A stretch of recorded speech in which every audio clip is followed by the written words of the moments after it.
Bendiciones a todos, bienvenidos nuevamente a este subblog en el que estaremos abordando algunos temas de derecho laboral, tanto sustantivo como procesal guatemalteco. En el presente video pues abordaremos el tema, tal vez un poco corto, más práctico, pero que se refiere a qué acciones o recursos pueden suspender el trámite del juicio ordinario laboral. Para iniciar con el tema, pues tenemos que indicar que el principio general o la regla general contemplada en el Código de Trabajo en su parte procesal, específicamente en su artículo 367, se establece que produce efectos suspensivos la apelación contra las sentencias y autos que pongan fin al juicio. La apelación no produce efectos suspensivos cuando se interpone contra cualesquiera de las otras resoluciones apelables. Cuando la apelación es de las que no produce efectos suspensivos, el tribunal elevará los autos originales y continuará conociendo con el duplicado. Después se establece que la apelación sin efectos suspensivos los adquiere si al continuar conociendo el tribunal de primer grado llegare el momento de dictar sentencia y no estuviere resuelta la apelación. En tal caso, el fallo de primera instancia será pronunciado hasta que cause ejecutoria lo resuelto por el tribunal de segundo grado. Es decir, en principio, el Código de Trabajo establece que la vía recursiva no tendría ningún efecto suspensivo sobre el proceso ordinario. Esa es una regla general que establece el Código de Trabajo. Veamos entonces algunos casos en los que sí se estima que produce un efecto suspensivo cuando se plantean algunas acciones o incidentes. Al respecto de los incidentes, pues ya hemos abordado en otro video los incidentes que tienen, que son más comúnmente planteados dentro de la materia laboral. Pueden ver el video en este canal. Bien, la cuestión de incompetencia, que es uno de los incidentes que puede plantearse en la materia laboral y que evidentemente pues puede plantearse por una cuestión de incompetencia por razón de la materia o del territorio. Este sí tiene un efecto suspensivo sobre el proceso.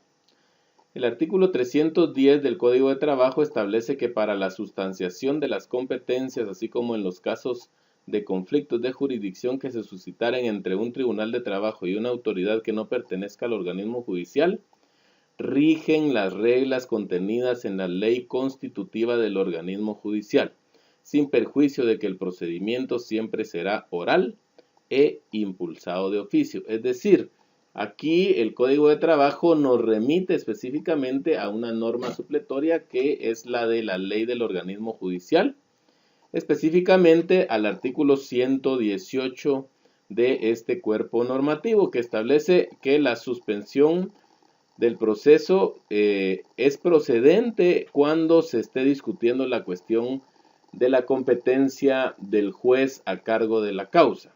Establece este artículo que no podrá continuar el trámite del asunto principal mientras no esté resuelta la competencia.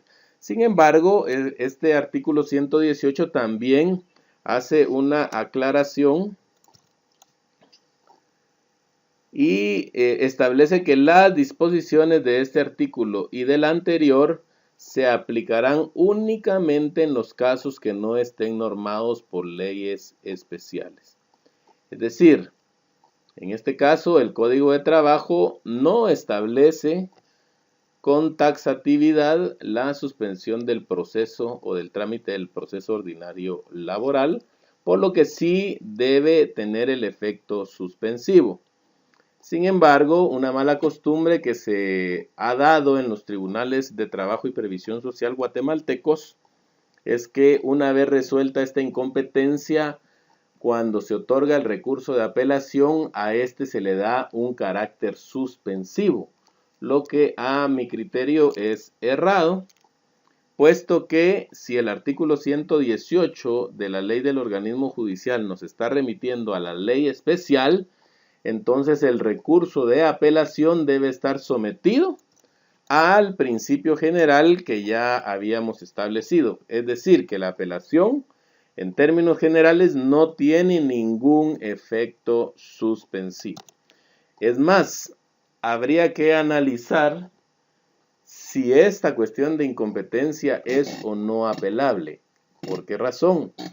Puesto que, de conformidad con el artículo 365 del Código de Trabajo, las resoluciones que son apelables son los autos y sentencias que le ponen fin al proceso.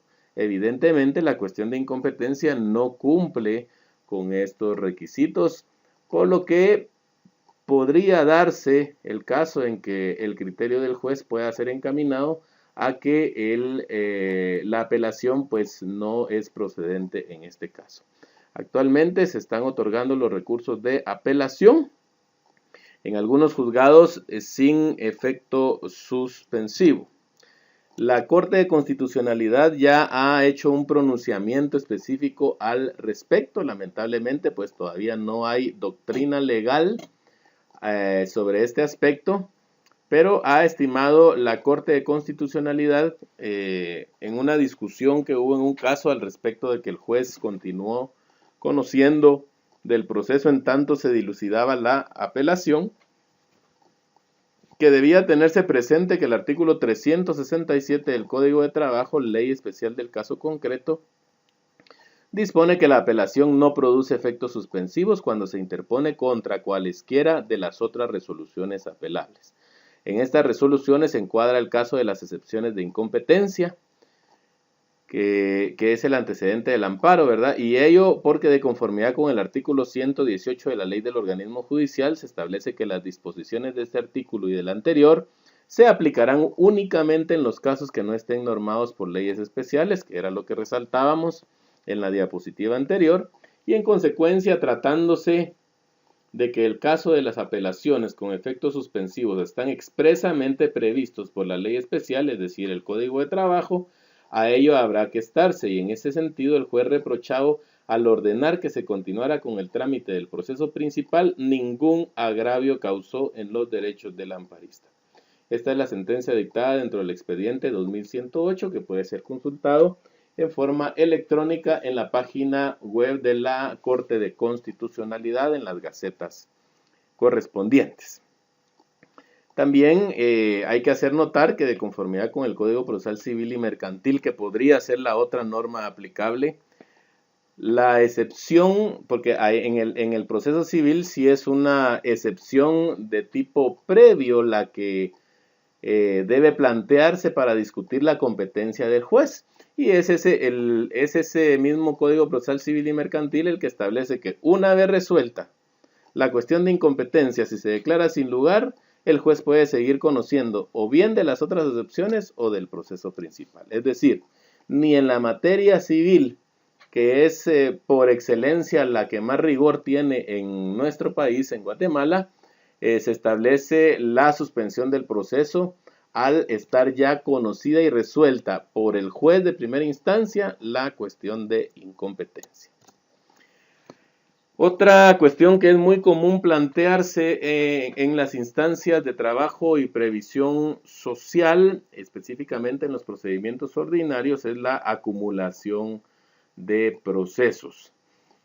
A este respecto, cabe indicar que el artículo 331 del Código de Trabajo hace nuevamente una remisión a lo que establece el Código Procesal Civil y Mercantil. Es decir, no tiene ninguna regulación a este respecto, sino que la pereza legislativa nuevamente acá causa un daño grave a la certeza y seguridad jurídica de los procedimientos, por lo que habrá que hacer la aplicación supletoria. Siempre debemos recordar que cuando se hace una aplicación supletoria debemos tener en cuenta los filtros que establece el artículo 326 del Código de Trabajo, que ya lo hemos abordado en otro video, al respecto de que la aplicación supletoria no puede contravenir ni los principios ni el texto del Código de Trabajo.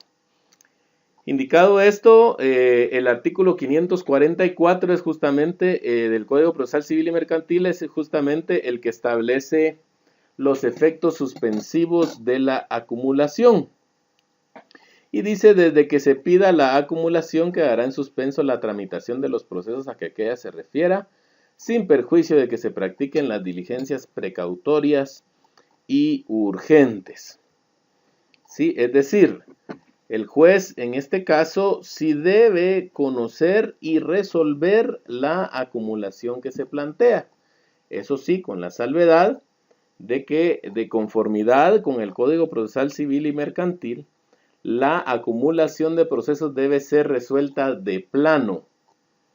Es decir, no lleva ningún trámite específico, sino el juez debe resolverla conforme a los datos que se le proporcionen en el escrito por medio del cual se plantea esta. Es de recordar que el Código Procesal Civil y Mercantil establece taxativamente cuáles son los requisitos y en esos casos la parte que plantea la acumulación debe cumplir como mínimo con indicar el nombre de las partes que están litigando en el otro proceso y el objeto de este. Si no se tienen esos datos en el escrito, pues el juez podría estar facultado para rechazar incluso de plano la gestión que se hace. Ahora bien, acá tengo dos preguntas. ¿Puede aplicarse el mismo criterio de que la apelación no tiene efectos suspensivos en todo caso? A mi criterio, así debe ser. ¿Por qué? Por el mismo filtro que establece el artículo 326 del Código de Trabajo y por el principio general que vimos al inicio, que por eso se puso al inicio, porque ese lo debemos de tomar siempre en cuenta cuando se trate de las peticiones de suspender el procedimiento.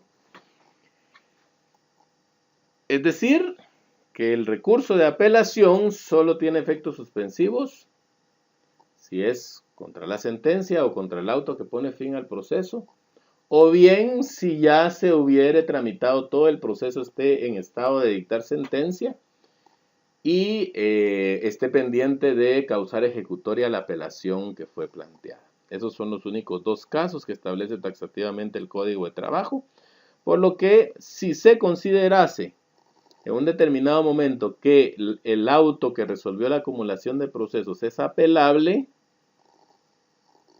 pues ese recurso no tendría en ningún momento el efecto suspensivo que se ha acostumbrado en algunas disputas de carácter laboral. Y la interrogante que hago nuevamente es, ¿será apelable el auto que resuelve la acumulación? Nuevamente vuelvo a lo que establece el artículo 365 del Código de Trabajo.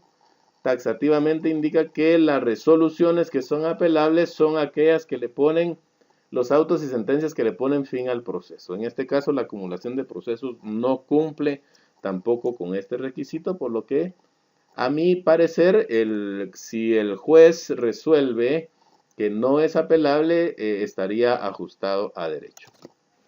Bien, el recurso de nulidad. La nulidad en ningún caso produce efectos suspensivos.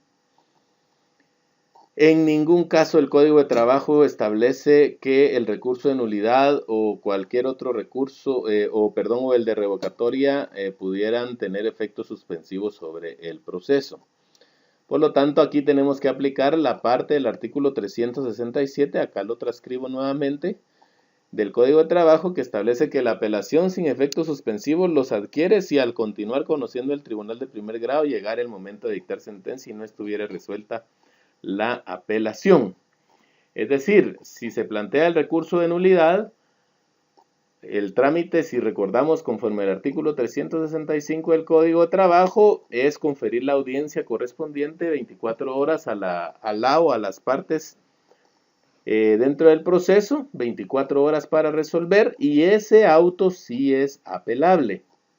Ese auto sí taxativamente el artículo 365 lo establece como una excepción a la regla general de que solo son apelables los autos y sentencias que le ponen fin al proceso, ya que en el caso del auto que resuelve la nulidad, sí establece taxativamente ese artículo que este sí es apelable. En ese caso, hay que otorgar el recurso de apelación, remitir el original o la pieza original del proceso, y el juez queda facultado para seguir conociendo del proceso con el duplicado correspondiente. Si llegare el momento en que ya se hubieran llevado las audiencias, si hubiera diligenciado la prueba correspondiente y estuviera el proceso en estado de dictar sentencia, entonces ahí es en donde la apelación del recurso de nulidad sí adquiere los efectos suspensivos de conformidad con esta norma que transcribo, que está contenida en el artículo 367 del Código de Trabajo.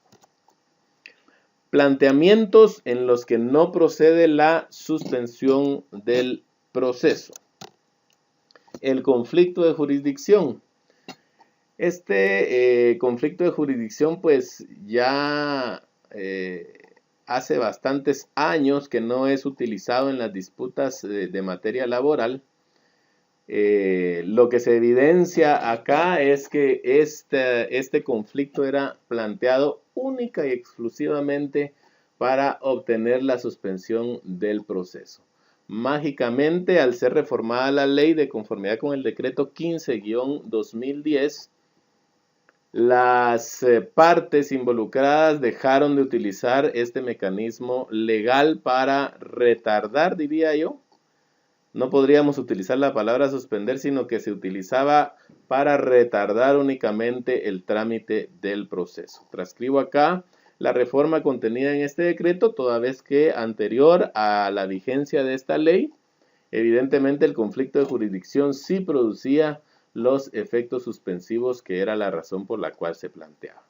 Establece el decreto 15-2010 que el planteamiento de conflicto de jurisdicción y competencia no surte efectos suspensivos. Únicamente se suspenderá el trámite del expediente si llegara el momento de emitir la resolución final y no estuviera resuelto el conflicto de jurisdicción, en una manera similar a lo que establece el artículo 367 del Código de Trabajo. En la actualidad, como indiqué, no es utilizado el conflicto de jurisdicción. Sin embargo, es un conflicto que sí está vigente, sí puede ser utilizado, pero ya no tiene el efecto suspensivo como en años anteriores. Como ya indiqué, a mi forma de ver, la apelación del auto que resuelve la cuestión de incompetencia no tiene efectos suspensivos, ni tendría efectos suspensivos la apelación del auto que resuelve la acumulación.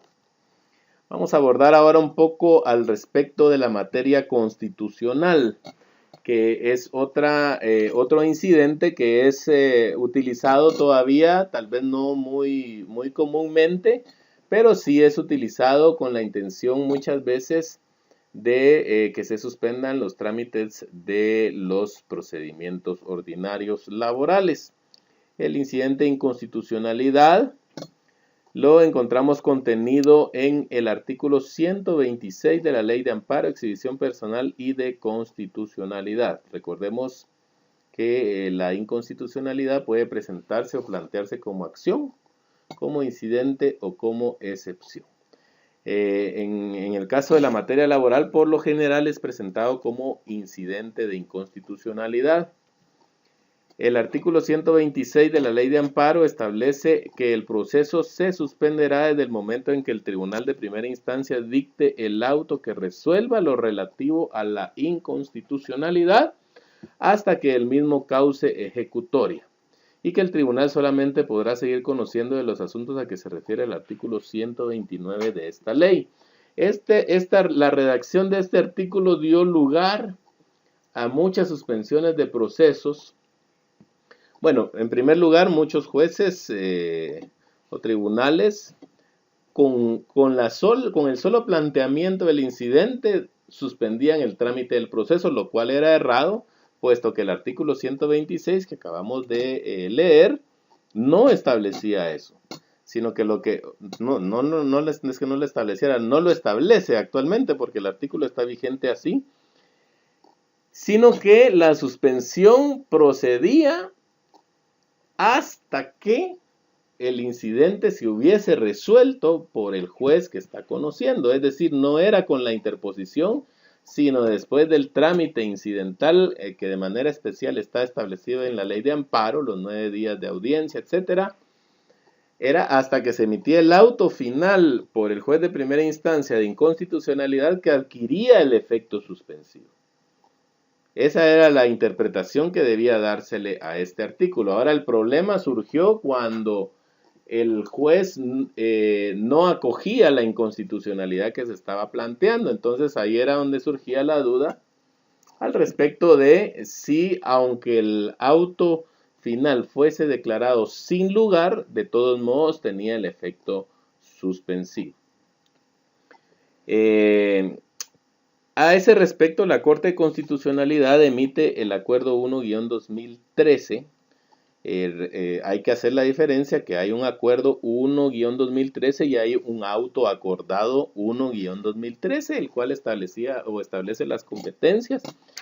Pero este Acuerdo 1-2013 de la Corte de Constitucionalidad ha establecido taxativamente que la suspensión temporal del proceso principal a la que alude el artículo 126 de la Ley de Amparo, pues acá puntos suspensivos porque esa ley a la que se refiere, deberá ser decretada por el tribunal de primer grado únicamente cuando en la resolución respectiva se haya declarado con lugar la cuestión de inconstitucionalidad de ley, en caso concreto planteada. Consecuentemente, si se declara sin lugar, el trámite deberá proseguir. Lamentablemente nos deja de todos modos una laguna al respecto, porque si se encontrara el proceso en estado de dictar la sentencia correspondiente, a mi criterio sí, evidentemente habrá que esperar la ejecutoria de la Corte de Constitucionalidad en este caso, al respecto del fallo dictado dentro del incidente de inconstitucionalidad, porque precisamente el incidente de constitucionalidad, su materia es establecer si una norma que fue invocada o que pueda ser aplicada en la sentencia, pues es objetada de inconstitucionalidad y por lo tanto no puede ser tomada en cuenta. Esa es la materia concreta del incidente, ¿verdad? Entonces considero de que sí debería esperarse en todo caso la ejecutoria correspondiente. Las excepciones dilatorias no tienen ningún efecto suspensivo en el proceso laboral. Las excepciones dilatorias no son apelables, puesto que el auto que la resuelve no le pone fin al proceso y taxativamente tampoco se establece la apelación para este tipo de autos. Obviamente no constituyen un recurso, puesto que son excepciones, ¿sí?, que deben ser conocidas de conformidad con los artículos 342, 343 y 344 del Código de Trabajo. Únicamente impiden el avance de la audiencia, evidentemente la audiencia de juicio oral, pero una vez resueltas no tienen ningún efecto suspensivo en el proceso. El recurso de apelación de la enmienda del procedimiento. Han habido en un corto periodo de tiempo, más o menos unos 3 años, 3, 4 años, diversos criterios al respecto de la apelabilidad del auto de enmienda del procedimiento. Si no estoy mal, hace aproximadamente 3 años había doctrina legal emitida por la Corte de Constitucionalidad que establecía que el auto que dispone la enmienda del procedimiento no era apelable en razón de que debían prevalecer las disposiciones especiales contenidas en el Código de Trabajo. Actualmente hay la Corte de Constitucionalidad novó esta doctrina, o sea, emitió un criterio distinto ya en más de 3 fallos, en los cuales establece que el auto que dispone la enmienda del procedimiento sí es apelable. El argumento, en síntesis, dentro de los expedientes que pongo en la diapositiva, es que al no establecer el código de trabajo, la facultad del juez de poder enmendar el procedimiento, entonces no podría ser el código de trabajo la ley especial que rige el acto, sino aquella que le faculta al juez para emitir la enmienda, es decir, la ley del organismo judicial, y esta sí taxativamente establece en su artículo 67 que la enmienda del procedimiento sí es apelable. Habrá que tomar en consideración estos argumentos que a mí en lo personal me parecen válidos y debiesen ser incluso aplicados a otras facultades que la ley del organismo judicial le da a los jueces. Por ejemplo, el rechazo in limine, puesto que evidentemente el Código de Trabajo tampoco le da una facultad al juez para rechazar in limine alguna acción, incidente o recurso. Y cuando esto se hace, pues evidentemente se hace basado en el artículo 66 de la ley del organismo judicial, el que establece también que esta resolución es apelable. Sin embargo, hay una doctrina legal aún vigente emitida por la Corte de Constitucionalidad que establece que el rechazo in limine, por ejemplo, el recurso de nulidad, no es apelable. Vamos a abarcar en otro video este tema que es de sumo interesante. Entonces, en los casos indicado lo anterior, que la enmienda del procedimiento sí es apelable, el efecto de la apelación, eso sí, se debe limitar a lo que establece el artículo 367 del Código de Trabajo, es decir, no le podría poner, no podría tener, perdón, el efecto suspensivo sobre el trámite del proceso ordinario laboral. Bien. Espero que les pueda servir esta información. Por favor, no olvides suscribirte a este canal. Si tienes algún tema que quisieras que pudiéramos abordar, pues estamos abiertos a recibir tus sugerencias. Si quieres dialogar al respecto de lo que en los videos se aborda, pues con mucho gusto están abiertas las puertas de este canal para todos ustedes. Una bendición de parte de Dios para todos.